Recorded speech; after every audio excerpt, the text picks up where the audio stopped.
રોજ સવારે 1 ચમચી ગુંદરની પેંદ અને સાથે ગરમ દૂધ તમે લેશો તો કમરનો દુખાવો દૂર કરી હાડકાં મજબૂત કરે એવી ગુણકારી ગુંદરની પેંદ બનાવીશું. એના માટે આપણે ગુંદરને મિક્સર જારમાં એનો પાવડર કરી લઈશું. હવે એમાં જ આપણે બદામ, કાજુ, અખરોટ અને મગજતરીના બી લઈ અને એનો કચરો આ રીતે પાવડર કરી લઈશું.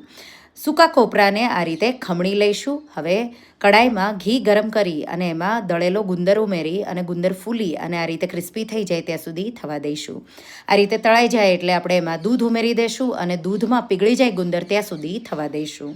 હવે સૂકું કોપરું, નટનો પાવડર ઉમેરી દઈશું અને એકદમ સારી રીતે ડ્રાય થઈ જાય ત્યાં સુધી થવા દઈશું. આ રીતે થઈ જાય એટલે ગંઠોડાનો પાવડર, સૂંઠનો પાવડર, એલચીનો પાવડર અને જાયફળનો પાવડર ઉમેરી દઈશું અને લાસ્ટમાં ગોળ ઉમેરી ડ્રાય થઈ જાય ત્યાં સુધી થવા દઈશું. થઈ જાય એટલે ડબ્બામાં ભરી રેફ્રિજરેટરમાં 1 વીક સુધી સ્ટોર કરી શકો.